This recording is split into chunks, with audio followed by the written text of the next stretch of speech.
Today, I'm honored to welcome Nick Kemp, the creator of Provocative Therapy Change Works. Inspired by Frank Farrelly, provocative therapy, Nick developed a powerful approach that uses humor and playfulness to challenge people to break from their limiting beliefs. Nick, it's a really honor to have you here on the path of listening. Good news, wonders of modern technology, I tell you. Before COVID, I mostly was doing all live events, and then COVID hit, and I sat in my living room, and it was like, that's Asia gone, that's America gone, that's Europe gone. I'm sitting there going, 85% of my income gone. So I started to move things online, and I thought, and it's the best thing I ever did. I do more work online than ever. No having to go to the airport. Did you pack this yourself? Where are you going? What's the reason for your traveling? What hotel are you going to? Just press button, boom. So I still do some live stuff, but it has changed the dynamic massively. So, COVID did provocative therapy to you? Well, it certainly provoked some changes in behavior. All the things that you would normally do just get interrupted, So what happened was we ended up sort of having to just rethink things. So it's a good test of flexibility, but I'm not convinced we need a global death pandemic. Once is enough, I think. Yeah, absolutely. Okay, so here we are. You have my undivided attention for 46 minutes. What would you like to know? Okay. Okay, well, first of all, I'm not convinced that my contribution is to NLP. My contribution is more to communication. But in simple terms, my name's Nick Kemp. I've been involved in communication for, started when I was about 20. So we're talking 45 years. Came across NLP in the 90s, so that was quite late on, really. And for a number of years taught NLP courses, practitioner, master practitioner courses.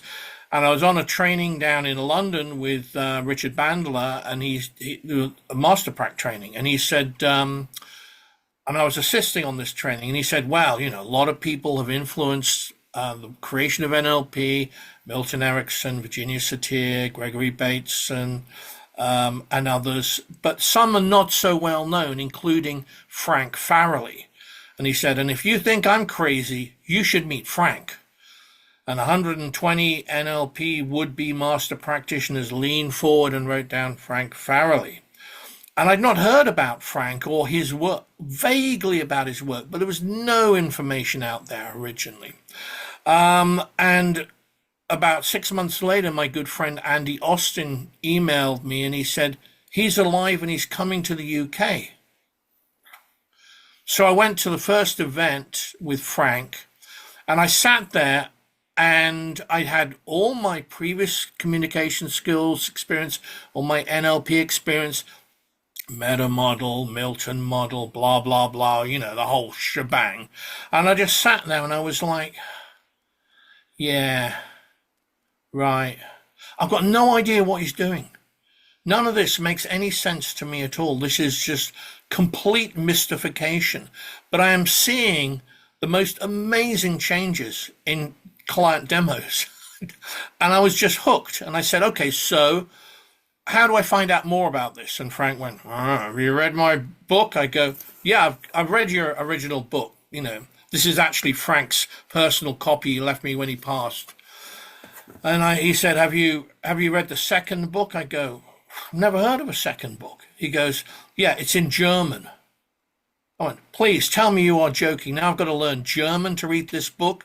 That was about his upbringing, called Me and God.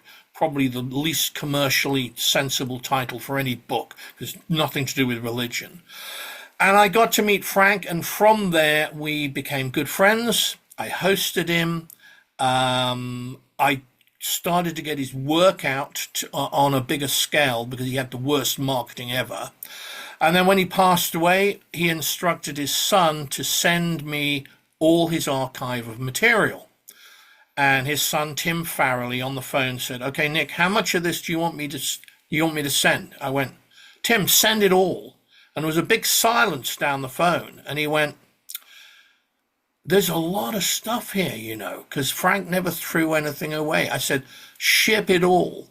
So FedEx turned up about 2 months later, and there were just boxes and boxes and boxes of like NTSC digital 8 tapes, cassette tapes, reel to reel going back to the late 60s when Bandler and Grinder were just in short pants at school.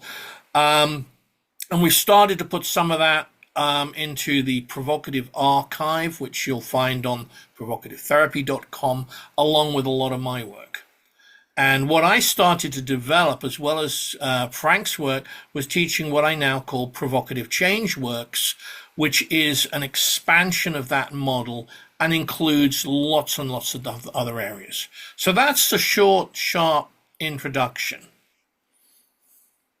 So the boxes arrive. How do you start to unpack a box like this? What is the research? First of all, you have to find somewhere to put it all, because it's just like huge amounts of data. The original transcript for Provocative Therapy, handwritten transcript, and the typed transcript, boxes and boxes of cassettes, boxes of NTSC stuff.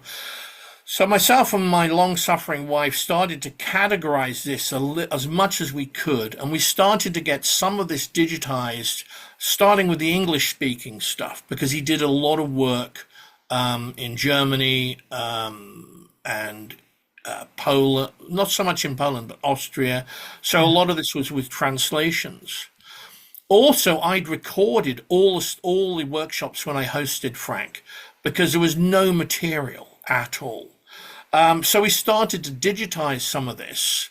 And this was like a radical approach. Frank, of course, trained originally with Carl Rogers, father of client-centered therapy, but this is entirely different. So the whole framing of it and the whole process is completely different to what people would normally expect. I'm running another foundations course in June, introducing PCW that includes Frank Farrelly's work. And the starting point is very different to what you have with classic NLP coaching and typical therapies. I'm curious about different how. Like, I have my own tendency to be a provocative in therapy, but for people that are not familiar with the model. Yeah. Okay. Start at the beginning, as they say, simple process. In normal coaching, therapy, NLP sessions, pretty much the opening question is going to be, what do you want? And then we build up a grid of possibilities. What happens if you get it? What happens if you don't get it? What resources do you need? How long is it going to take? Blah, blah, blah, blah. So there's a whole sort of matrix of possibilities in that sense. And that's fine, but it has limitations to it. In provocative therapy and in Provocative Change Works, we start with the question, what's the problem? And then the coach or the therapist will encourage the client to stick with the problem and will give all the benefits of the problem. I'll say that again because that sounds a bit crazy. For most people watching this, they'll go, what? The coach will insist that they stick with the problem. And by doing that, the coach or the therapist works in two main ways. They work directly with the client, and they also work directly. So directly would be things like have you, did you, are you, will you. That's all direct communication. Indirect communication would be things like, well, you know what they say about people in Texas. I heard that, I read that, would all be indirect, and stories would be indirect. Now, when I saw Frank working, this was like, for those NLPers watching this, sort of like reframing on steroids. I mean, I just sat there going, what the hell is going on? I mean, it's like, it just seems to have no pattern to it at all. but he's only working with what comes back from the client in the session. And what I realized was he was adopting a lot of very specific positions to stimulate the client's change of thinking. Now, in Provocative Change Works, I've systematized this so that we have what we call PCW, or provocative icons, where the therapist or the coach will adopt a specific position. And there are some cards, so I have a good visual clue here for people, so it makes a little bit more sense. So this is one example. This is exaggerate everything. So, for example, somebody may say, well, I just feel anxious all the time. And I might go, wow. Well, like every second of every minute of every hour of every day of every week of every month of every year, sleeping or not sleeping. And I go, well, okay, not all the time. Yeah. So that would be one way of challenging challenging the client's thinking. Another one would be stick on one thing. So whatever the client does, you just keep coming back to the same thing. And they try and move away in the session, you just keep coming back to the same thing. Another one, which is definitely never going to be in any standard approach, is deliberately misunderstand the client. So whatever they say, well, I have a fear of flying. Okay, so how long have you had this dog phobia for? It's not the same thing. The client then has to affirm what's different and what's true for them. Another one would be, it's not your fault. This would be, give everything else as a reason for why the client has a problem. Well, I mean, it could be a genetic thing. Could be you live in some part of the world where the energy aligns in such a way so people are just like that. Could be like a star sign. I mean, you could be one of the unlucky signs like Gemini, or even worse, Aquarius. What do you expect? So everything is not your fault.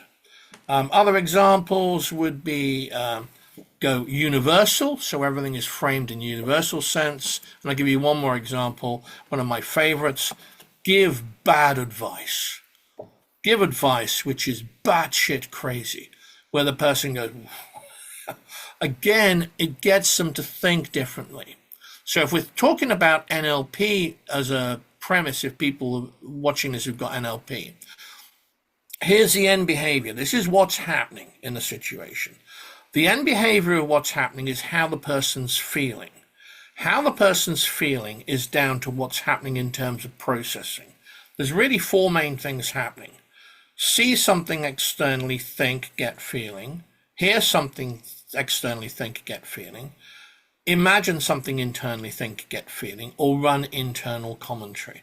Those are the four main ones in which it happens. Feeling is always second stage. So we're looking at process, what's happening in the situation, and what's the adjustment that makes a difference for the client. So this is much more precise than anything I taught in the world of NLP. I look at NLP and it's a bit like dial-up compared to broadband. It's great. It definitely gave me a set of tools and how to do things. But this is much more multi-layered and much more based in let's see the results, which is why it's very popular in Japan, where I go. I've been there 34 times now working with medics. I was funded in the UK from a big health concern to work with academics. I did 140 one-on-one sessions, 9 group sessions for major academics, in the United Kingdom. And we've done business. So it has many applications, because ultimately it's all problem solving. What do you want more of? What do you want less of? What's the difference that makes a difference? That's a very cool pattern. Question. How do you see the world going on right now with the AI and therapy and Okay, well, good question. I spend a lot of time on that. I'm also I'm in my recording studio because my other persona is a recording artist. So I'm involved in music. So AI is a very hot subject. Okay, let's start with the good news because nobody wants to be depressed and hear bad news. The good news is that there are some applications which are quite useful. For example, I use the program Grammarly, which will just check grammatically things and will correct things. When I recently upgraded my nickkemptherapy.com website, I had 40 different pages of client issues, and I realized that I was probably incapable of writing one sentence that's grammatically correct. So I ran it through Grammarly, so it gave me the opportunity to look at just smartening it up. That's the good news. Same thing in the music industry. There are certain applications where it will refine things, but it's only replicating or aggregating stuff. It's not creating things. So what you get, and the big beef at the moment in the world of music is people are producing AI type songs. It's just very generic. There's nothing particularly inspired about it. You go, yeah, it's all right. It's like, a basic pizza on a Friday night where everywhere else is closed. It's better than nothing, but it's not cutting edge and it's not producing anything because what it's doing is it's scanning for everything that's been and going, okay, we'll take all these different bits and we'll pull it all together into one thing. So it's just very generic. Now, I have a great deal of respect for the NLP tools and I learned them, but my biggest criticism was that also can be very generic. So you have a world where people, and you can always tell if people have been on lots of training courses, because they always use vocabulary that nobody else around the world ever uses, like limiting beliefs, breaking through, quantum change. It's all the same thing. The world doesn't work like that. People don't talk like that. And a lot of it, and I did a training 25 years on the firing line about my history in NLP and personal change, and deconstructed a lot of the presuppositions of NLP. And I said, okay, does this hold out for scrutiny? Because a lot of it doesn't. Or up to a point, it's a generalization. Is it useful? Well, you can do anything, you can achieve anything that you want. You have all the resources within. I don't think so. Well, you can act as if you have all the resources within. Well, that can be a little delusional thinking. And I've seen more NLP concerns and companies go bust who believe that because they had the magic key to all things, that they could pack in their daytime jobs and never have to do any proper work. So it's too simplified, too generic, and too generalized. So AI is a little bit like that. And I think my audience mostly are people who have studied all these things and want something that works in real life. So I've got a lot of people who are psychotherapists, clinicians, because you have to think below the surface. You have to get to, okay, let's see what actually happens and what works. Sport's a good example. I've got many examples of international success using PCW in martial arts, particularly athletics, where I can say, this is what was happening before, this is what's happening post a session, and this is that they attribute specifically to what we did in the session. So, example of clients or something with sport that, as a former athlete, was riding horses, but sure, I give you a very good example of that. I had a call one day, and this was a call saying, "Hi, is that Nick Kemp?" I went, "Yeah." And the first thing they said is everything we say in confidence? I went, "Absolutely. If you want to be a client." And she said, "Well, look, I'm due to be tendering to be in the Commonwealth Games, but in order to qualify, I need my best personal time, and I'm nowhere near it. The closest I was to it was about two years ago, and I'm nowhere near it. Can you help me?" I don't know. We'll find out. I've worked with people before. I'm not promising anything until I've got more information. So she comes to see me. And I said, okay, so, you're at like international level, so you must have trainers and they must be pretty good. She goes, yeah, my trainer keeps saying to me, picture yourself being confident, look at this, look at that. But none of it's really making a difference to the actual final results. So, okay. My question is, before you start the race, what's typically happening? And she says, well, I look out and I see the crowd and I think to myself, oh, this is going to hurt. And I say, does that sound like it's a useful suggestion before you're about to start the race? And if you want to save time, the answer is no, it's not. So internal dialogue, which we know from NLP, although they do very little training on internal dialogue, is one of the things that puts a braking system on being in the right state to be able to do the work. So I do some work on that using one of the protocols in PCW, which is extremely successful, and Steve Andreas described as one of the two best techniques and approaches in everything he's ever seen when I interviewed him for Rapport magazine many years ago. And she comes back the following week and she says, this has been a lot better. I still don't have my best time. So I said, okay, what else do we need to do? She said, well, I need to be faster off the blocks in terms of what I'm actually doing. So we did some more work. And it's about 10 days later, and I'm thinking, it's probably around the time they're doing the trials for this now. And coincidentally, I got an email like a couple of hours later saying, I've just qualified for the Commonwealth Games. I got my best personal time. My trainer doesn't understand what you did. Well, what I did was I honed in on what was the thing that was causing the delay in getting into the flow state for the client. Now, I've got other examples in martial arts which are totally spectacular. I've got one guy who I was asked to do a session with because he was fantastic in sparring, but never great when he was in the ring.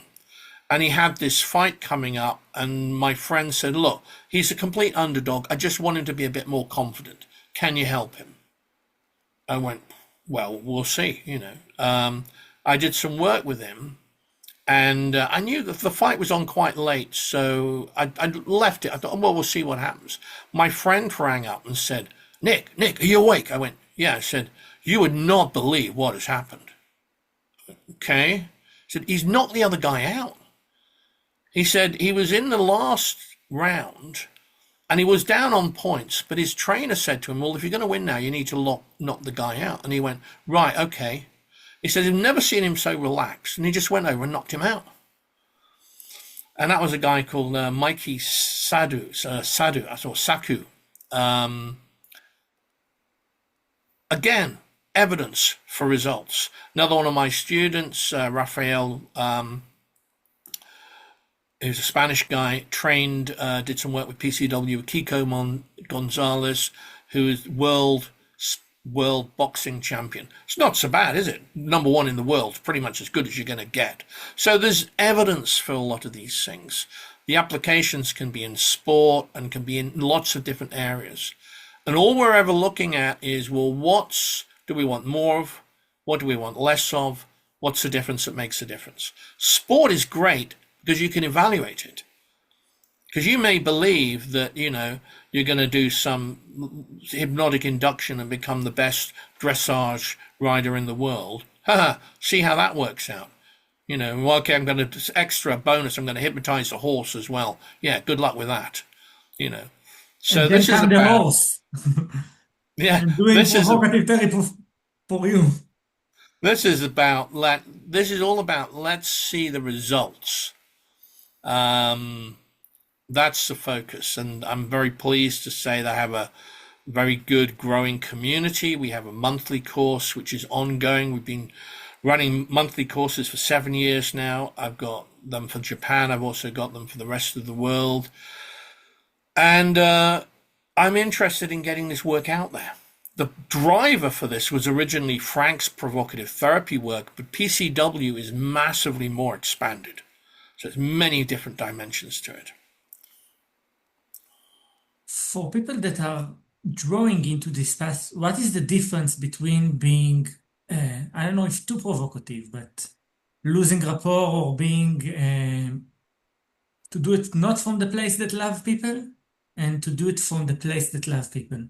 Okay, good question. First of all, I was asked to do on a panel for a bunch of different trainers from a good friend of mine in New York. And one of the questions was, okay, so I want to ask everybody, how important is rapport in communication?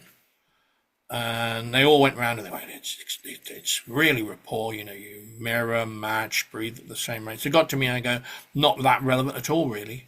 And they were all like, oh my God, I said, here's the thing. You want a connection with the client. You want to get their attention. That's number one. You don't necessarily want to be matching everything all the time. Sometimes you want to mismatch to create something different.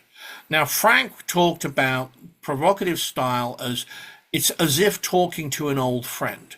So it's not like James Bond torturing some North Korean suspect or being aggressive or trying to be funny or trying to do improv. There's a skill to it. So from the outside, what this should be is it looks like a normal conversation between two old friends having a coffee or a beer in a bar. It doesn't look like there's anything obviously happening in terms of techniques or anything like that. But underneath the surface, there's a lot of things going on. So a lot of the stuff we do in trainings is to actually deconstruct video. And when I do demos with people on trainings, usually I'll do a demo, then the following month we'll deconstruct the whole demo and I'll point out all the different stances, the direct, the indirect ways of working and what I'm doing in the sessions. So it's much more precise, but it's done with affection and with good intent towards the client. That means you've got to pay attention to what's going on. It's not like, I used to tease some of the NLPers talking about NLP aerobics, where it's do this, it's like digital, logical, sequential. Right, first you're going to do it. First you're going to imagine you're in a cinema. Right, what film I'm watching doesn't matter. You're just in a cinema. Right, I'm looking at myself, watching the screen. Why would I go to a movie if I don't know what it is? Never mind, you don't need to. It's well-intentioned and it illustrates some principles, but ultimately it's too surface level. And, NLP's been going for 50 years. And there's a reason why it doesn't have the credibility and the reputation it could have had. I say no more on that matter.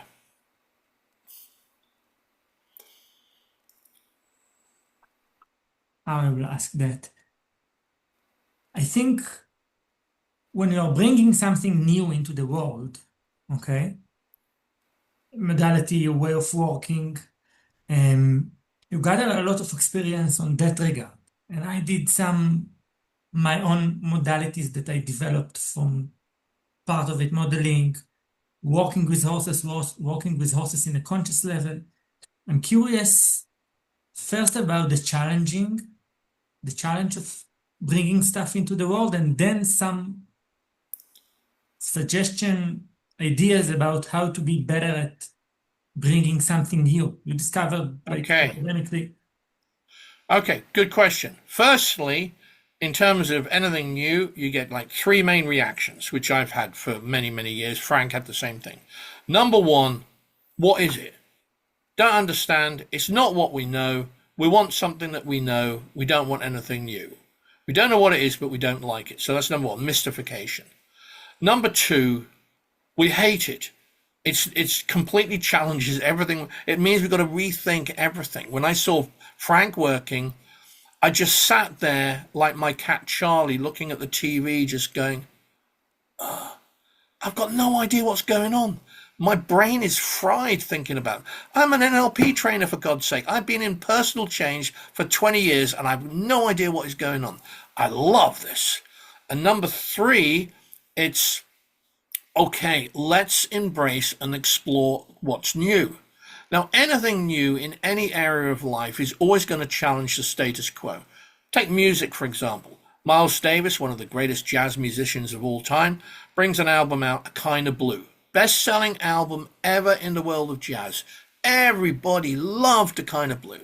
Then Miles Davis brings out a whole bunch of fusion albums like Bitches Brew, On the Corner. And the critics are going, what the hell is this? Is it even music? What's he doing? People who are creating and innovating are always ahead of the curve than the standard and what's happening. When I used to speak to Steve Andreas, who is a very strong advocate for PCW, his main critique of the world of NLP was there was nothing really being developed.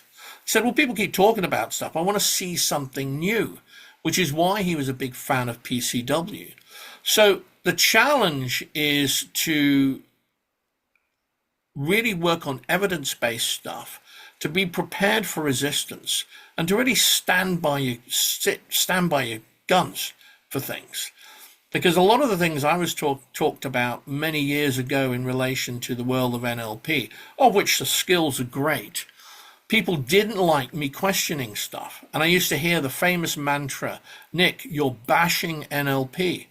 And I said, I just want to point this out. Linguistically, it's not an object, so you can't hit it. So first of all, you're telling me you've already got, to me, like a lack of insight into how this whole thing works. This is about, let's see what you can do that works in real life that can help other people. If you're talking about sporting events, let's see the end result. You can have all the theory in the world. People can sit back and go, wow, I with my unconscious installation, I could run faster than Usain Bolt. Okay, well, let's see it. Let's see the evidence of it. Unless it's evidence-based, it's all theory and interpretation. Nothing wrong with theory, but let's see the reality. And I think since COVID-19 and the world changing, people are much more discriminating. They want to see the results of things. There was a NLP trainer, nice guy online that was talking, had this big thing he was putting out going, let's make NLP cool again. And I said, well, why is it not cool? It's been going for 50 years. And somebody else said, NLP, the world's best kept secret. I go, why is it the world's best kept secret? You've had 5 decades of getting this out. So it's about the results, and it's about how can this be useful for people in groups or individuals? How can this bring something which is positive to the world as we know it? Because God knows anything at the moment will be very welcome. You don't need to be a communications expert to see all around the world the complete dysfunctionality of certain things. I did have actually one solution I floated by my international group, which was an apologist to any men watching this, but no men should be in charge of any more than 4 people. And most of them probably just 2. No governments, no leadership, nothing like that. Because everywhere, you never see women thinking, I think I'll invade Greenland this afternoon, or anything else that's batshit crazy. So, but hey-ho, just an idea. Did you operate in academic research on those ideas, or only like practical research on field? One of my promoters forever used to say, Nick, we need to do clinical trials of what you're doing. I go, well, first of all, I have no interest in that, because I know from the academic world of having worked in that it will take a huge amount of time, huge amount of energy, and also you can make anything be anything depending upon how you set the frame of the experiment. And also, if you'll excuse my language, most of the public don't give a shit, really, about it. So this is more about, let's see real life experience and examples. I'll give you another good example. I got an email from a guy, it's a bit unusual. He said, I'm due to swim the channel for my son's charity. I'm an amateur swimmer. I've been doing okay, but I got to a point where I started having a panic attack where I was halfway through doing a swim. I looked at the shore and thought, oh my God, oh my God, oh my God. And now I'm really freaking out. And in 8 weeks, I'm going to be doing this swim for charity. My friends have set up this campaign called Go Fund Pete. People are putting money into it. I've been on the media. I don't know what to do. Can you help me? I said, well, firstly, I'm not swimming the channel with you. Let me make that clear straight away. I'm all right for about 15, 20 lengths in the bars. That's it. I'm done. So he comes to see me. Now, my job is to see, okay, what's happening in his head that's creating the problems. One of the biggest problems was he would look out into what he's doing and he would start running unhelpful internal commentary. So I said, okay, we'll do one session. If you're happy and I'm happy, I'll do all the others pro bono until you do the swim. Hopefully you won't drown, because that would be very bad for my reputation. And I don't want to be saying to people, if they ask, how's your swimming client? I go, he's dead. Would not be good.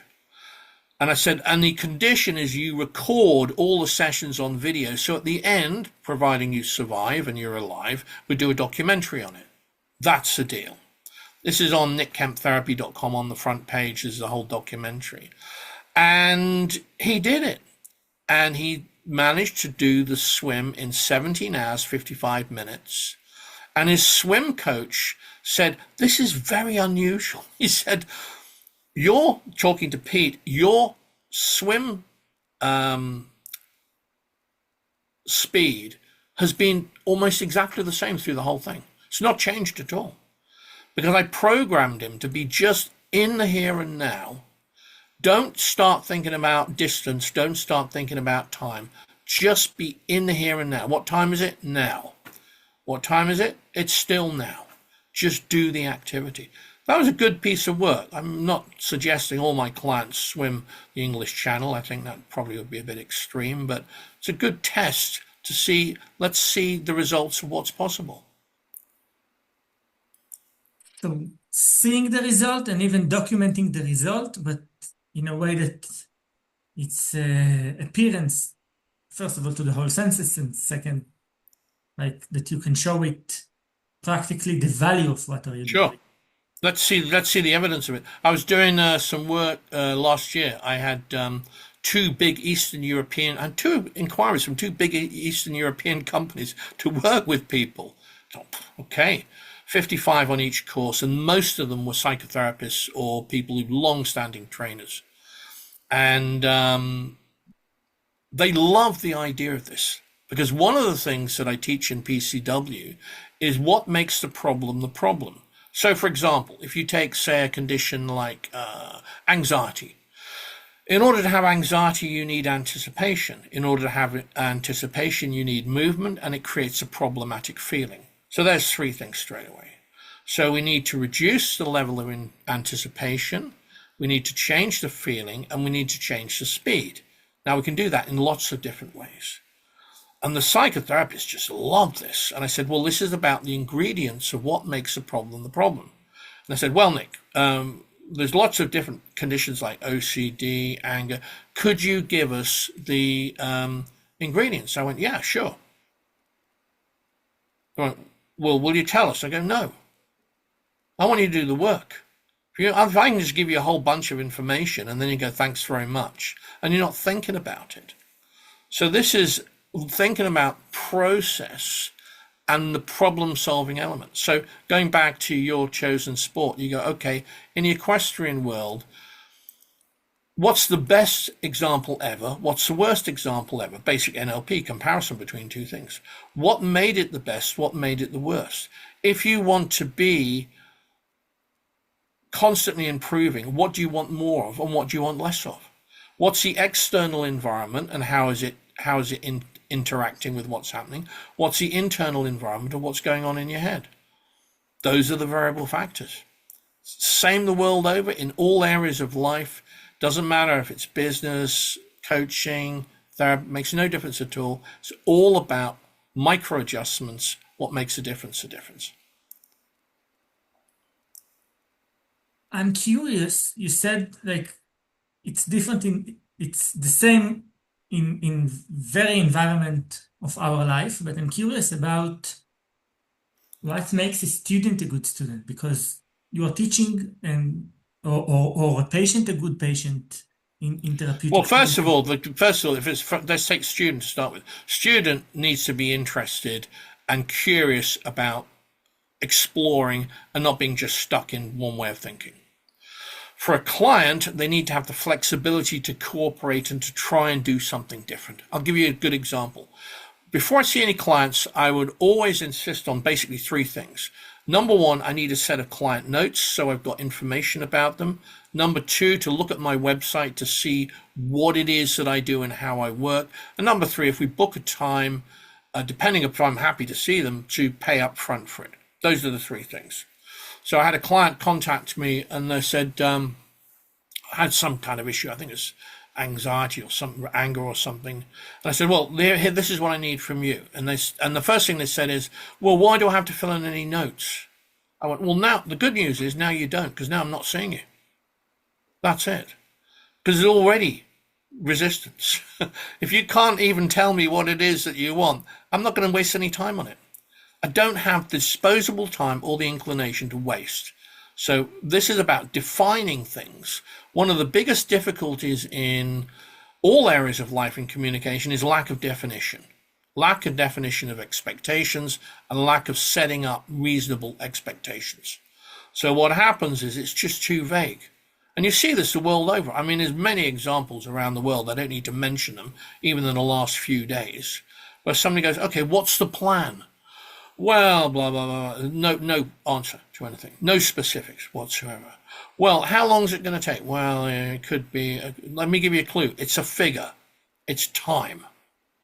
So unless you have clarity, you have vagueness. If you have vagueness, then you have only interpretation and guesstimates, and that's not the same thing. Sometimes things are not clear, but at least there's an intention and there's some intelligence behind what's actually being done. So clarity. Doesn't matter which field you are implying in it. It needs to be clear, and definition are helping to make everything more clear on that. Well, most of the time, if people have a difficulty in resolving something, there's either an internal environmental problem or there's an external environmental problem. So sometimes people are trying to be too ambitious. They're trying to do too many things without actually doing the work. It's like somebody saying, yeah, I've seen horses on TV. I've seen all those westerns. How hard can that be? Well, let's see in real life what that's like. First of all, you're dealing with another sentient being that may have very different ideas to what you have. And secondly, you can try and hypnotize the horse with your submodality and Ericksonian elicitations. Good luck with that. See how that works out. This is a very good test of things. You know, I've got a Finnish student at the moment who's really very interesting, and he's working with problematic teenagers. And I said, this is one of the best areas to work in, because you can talk to your problematic teenager and go, well, I'm a master trainer and blah, blah, blah. They don't really give a shit. You know, they really don't make no difference whether, unless you can make a connection. And Frank, let's remember how he made his reputation was working with all the types of clients and modalities that nobody else wanted to work with. Schizophrenics, catatonics, nobody else would work with them. So in the original book, Provocative Therapy, he talks about this and documents this. It's a much deeper level of exploration and much more detailed paying attention in that respect. It's all about the evidence. Frank used to say, show me the evidence, let's see.